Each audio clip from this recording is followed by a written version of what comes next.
Hello friends, welcome to Pebbles and welcome to my class of 5th standard. आज हम fraction का और एक पार्ट देखने जा रहे हैं जहां पे द फ्रैक्शन ऑफ कलेक्शन, इसका मतलब ये होता है कि एक टोकरी में सपोज 50 आम है, उसमें से 1/3 आम आपको किसी को देने हैं। मतलब क्या हुआ, वो एक कलेक्शन हुआ और उसका फ्रैक्शन आपको निकालना है।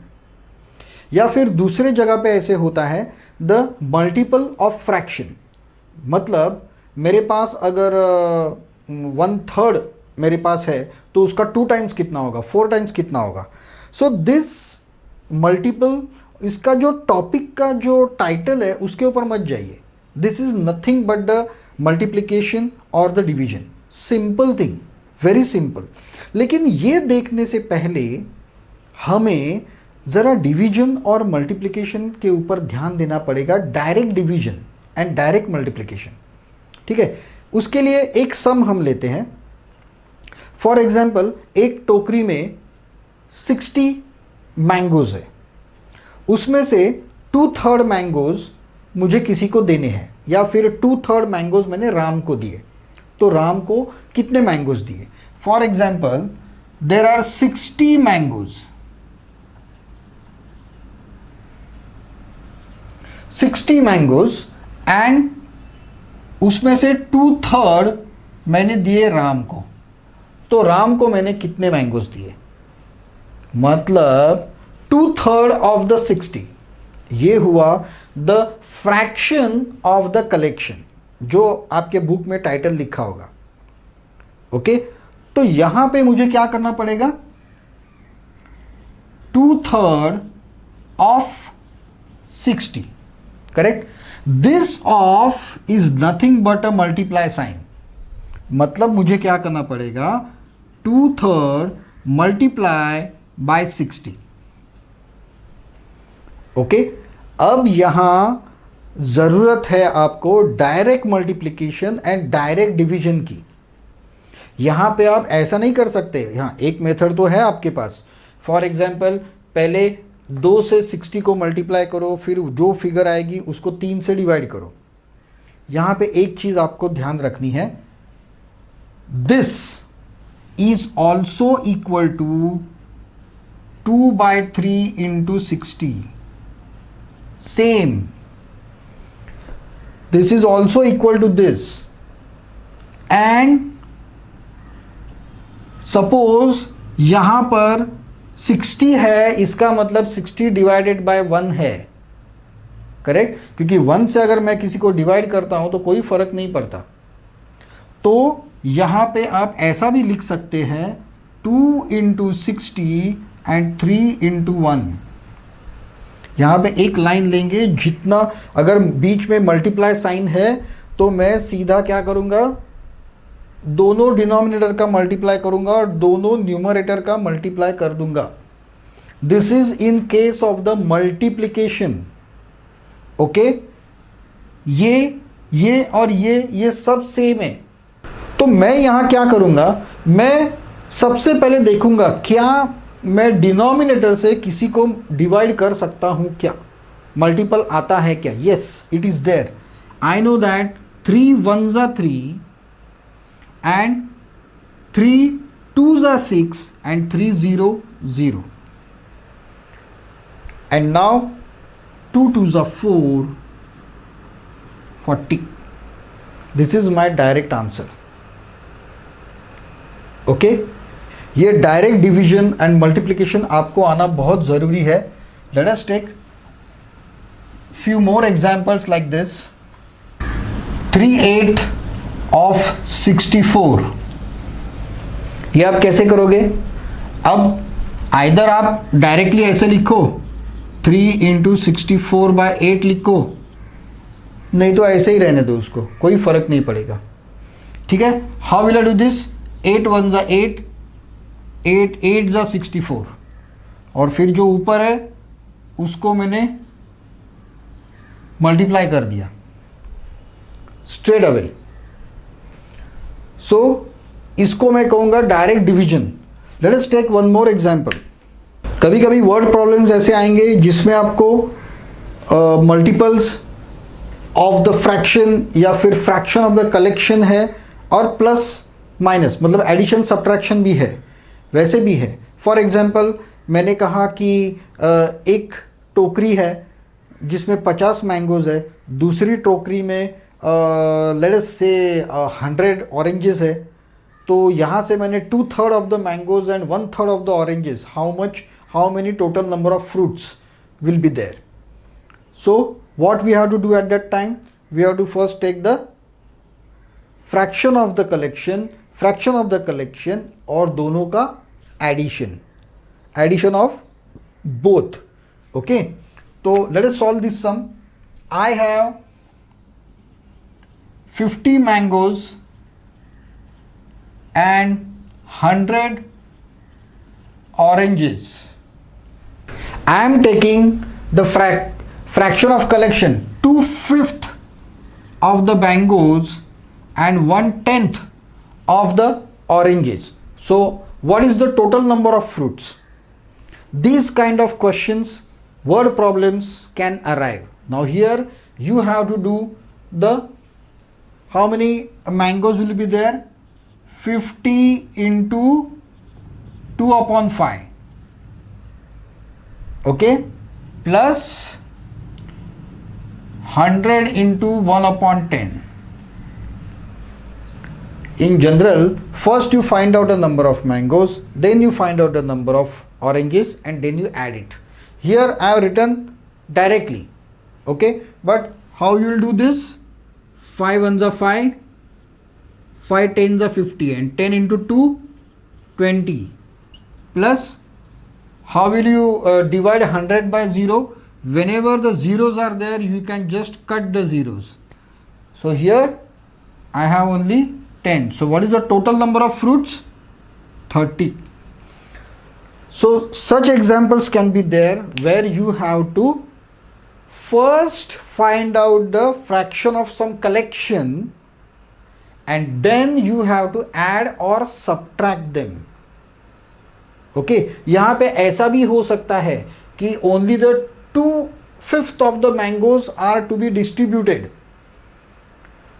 among those 2/5 you send half to somebody, then what will happen? So word problem solve करते समय you have to write first what is given और हमें क्या करना है, आंसर क्या हमें चाहिए। अब यहाँ पे 30 लिख के 30 अगर आप लिखोगे तो वो गलत है, यहाँ पे 20 लिखोगे तो गलत है। इन दोनों को आप शायद सेपरेट भी निकाल सकते हो।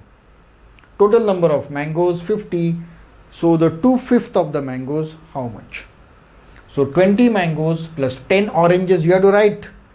सो here even if you find out something like this, your final answer will be 30 fruits. अगर आपने यहाँ पे यूनिट नहीं लिखा तो आपका आंसर गलत समझा जाएगा। ये 30 क्या है? 30 मैंगोज है, 30 ऑरेंजेस है, या 30 बास्केट्स है, क्या है?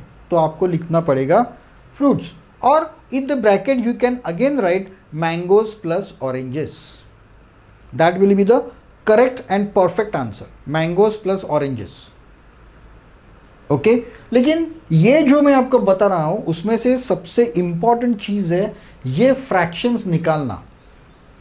ये जो डायरेक्टली डिवीजन और मल्टीप्लिकेशन जो है वो निकालना सबसे ज़रूरी पॉइंट है यहाँ पर. बाकी तो आप ये एडिशन सब्ट्रैक्शन तो कर सकते हो, उसमें कोई प्रॉब्लम नहीं आएगा, लेकिन ये आपको सीखना पड़ेगा.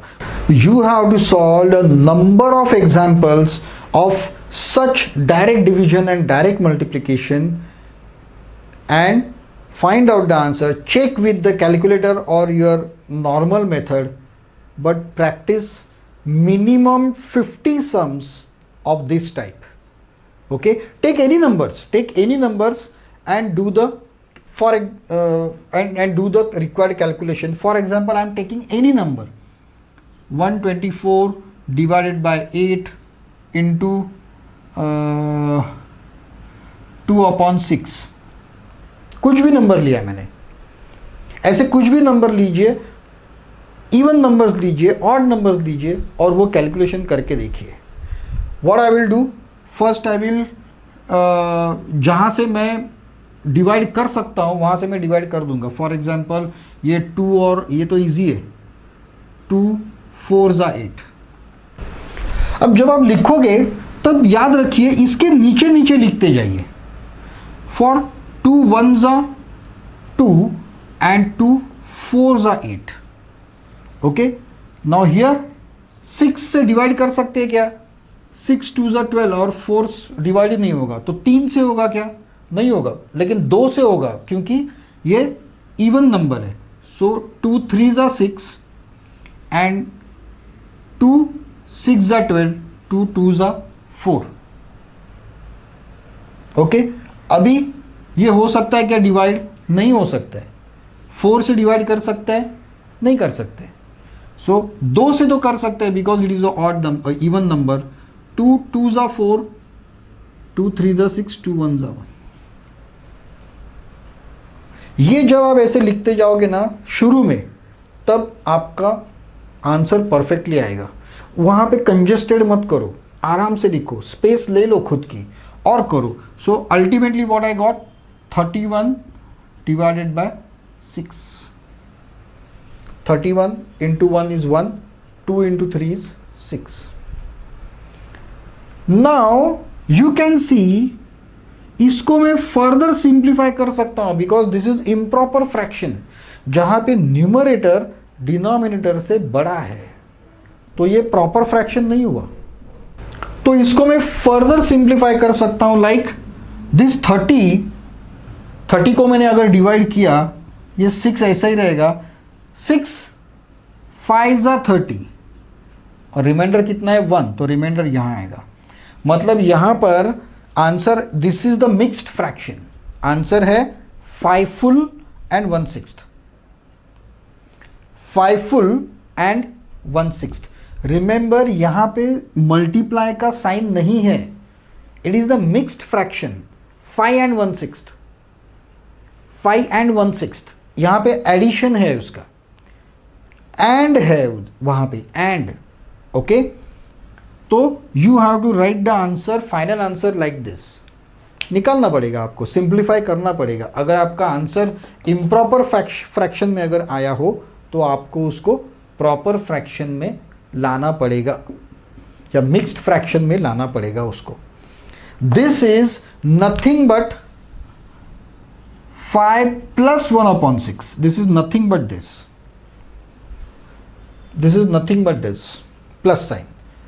And if you solve this 31/6, that will be your again final, again this answer you will get if you solve this.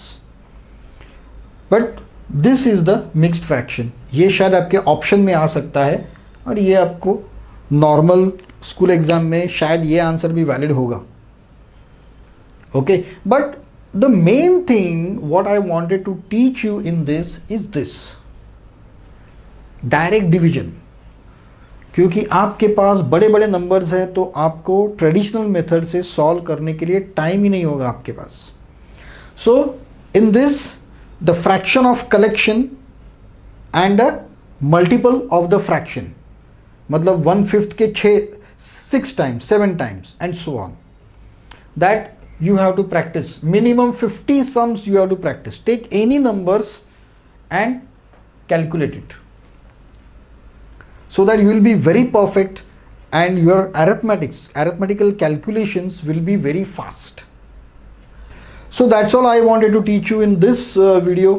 That is the fraction of some collective bodies and the multiples of the fractions. But remember this, solve minimum 50 examples. So thank you very much. That's all in this video. We will meet in my next video. That will be the last topic of your fraction, and that is the improper fraction like this and how to convert them to the mixed fraction. This is called as the mixed fraction. We will cover this in my next video. So please don't forget to subscribe the channel. And if you have any doubts, please write in the comments and I'll be very happy to answer you. We'll meet in our next video.